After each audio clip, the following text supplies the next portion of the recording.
eventually.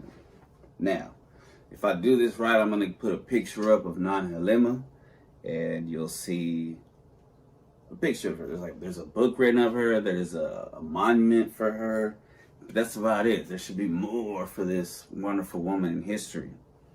1718 to 1786 she lived. By 1750 she was a chieftess. She was almost 6 feet 6 inches tall. And the Europeans who would go, I forgot what they called it, the tall squaw or something like that. She was very, she was respected because, you know, like they had to look up at her, literally. She had 3 husbands throughout her life, different times, which is very, it's cool because the Native Americans were always more liberal than the Europeans. And it's just very recently that that the Americans are becoming liberal like the Native Americans were.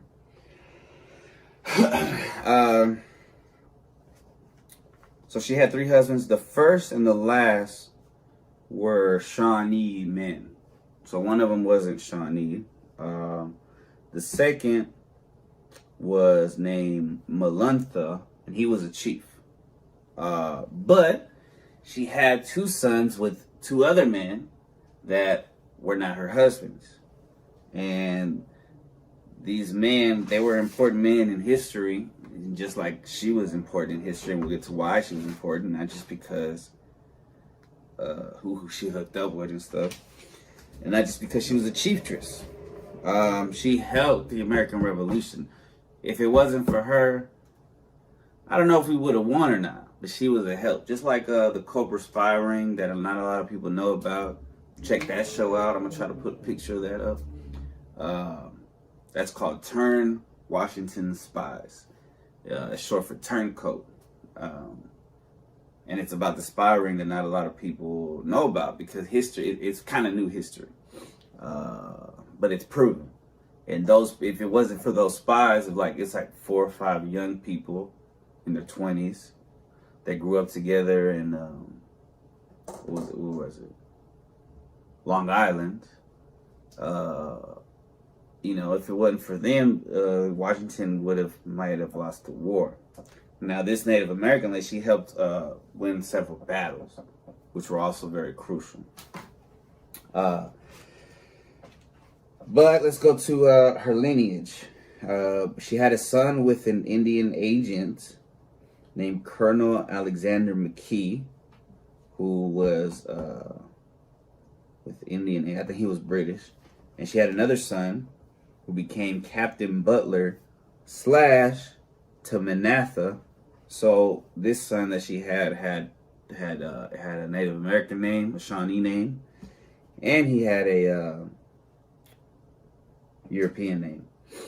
And she had him through her relationship with Colonel Richard Butler, who was an Irishman. And I did a little bit of research on him, and he was a very important figure who had he helped the American Revolutionary War, I believe. She was present at the Battle of Bushy Run in 1763. She and her brother's name was Cornstalk. Yo, I feel like in another lifetime that could have been my sister, and I would have been Cornstalk. Because it's such a cool name, and I feel like I love corn and shit. They both supported neutrality, right? So they didn't pick either side in the war. In all the wars, because they supported neutrality when the land became the Western theater of the American Revolutionary War. In summer of 1777, shout out to Angel Number, shout out to 777, Nonhelema warned Americans that parts of the Shawnee Nation had traveled to Fort Detroit to join the British. I guess Detroit was a fort back in the day, in 1777. Now, what made her do that? I don't know. Maybe she felt like the Americans were more right in that battle at that time, which I feel like they were.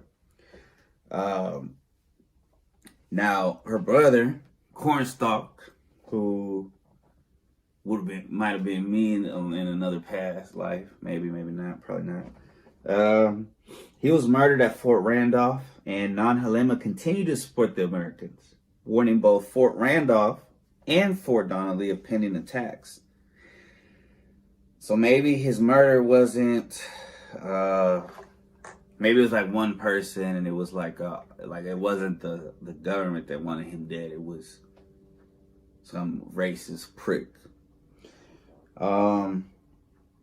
She dressed Philip Hammond and John Pryor as natives, so they could go the 160 miles to Fort Dunley or Downley. I missed that word. Undoubtedly, to give warning. Oh, Donnelly. I wrote it in the other part. So she dressed up two dudes as Native Americans. I saw it. I wonder if she gave them brown face. So they could go 160 miles to go warn the other Americans. It's a damn chick, bro. For some reason, she had a soft spot for, but it was only the real people she helped, you know. And I guess at the time, and I really believe that the Americans at the time were the real people in that war. Like, when I say real, I mean in the right. In retribution, her herds of cattle were destroyed. So for doing that shit, and if you know anything about cattle back then, man, cattle was worth like a lot of money. I think a cow was like a Cadillac. So it's like they went in and destroyed a bunch of her Cadillacs and shit. You know what I'm saying? Like, that's fucked up. At least I didn't kill her. In 1785, she petitioned Congress for 1,000-acre grant in Ohio for helping during the American Revolution, which she deserved. Instead, they granted her a pension of daily rations and an annual allotment of blankets and clothing, which she could have got for herself, bro. She just wanted some land. They should have gave her the land. She deserved the land. But one day, Nonhelema will come down from heaven on Judgment Day, and she's gonna get that land, bro. I really believe that she's gonna get that land. 1786, this is her third husband, by General Benjamin Logan. Now, why they were captured, I don't know why they were captured. He's probably just a piece of shit. But Luntha was killed. Her husband was killed by an American soldier. Probably not following orders, I'm not sure. While she was detained at Fort Pitt, she still helped the Americans. Even though an American killed her husband, even though an American killed her brother, Cornstalk, shout out to Cornstalk, could have been Chris Cornstalk in the house, you know what I'm saying? She still helped the Americans because overall, I guess, the Americans were in the right in the war, and she saw that. Even though there was some fucked up Americans, the majority of the British regime was more fucked up. And I guess she saw that. And, you know, and she seems like a real motherfucker. Like, she needs to have a movie. You know what I'm saying? She needs to have a series. You know, but that's too real for society. You know what I'm saying? Like, they'll make superheroes like this fake ass shit, but that's a real Wonder Woman right there, boy. Just like, Judith Exner was more like a spy. She was more like a Scarlet Witch, but she should get a movie too. So she has like a monument, but the monument, I'm gonna put a picture up of the monument on this video if I can, but it's not nice. It's like a rock and they just stamped her fucking name in it. Like, come on, dude. Like, give her a real fucking, she's one of the people that needs a statue.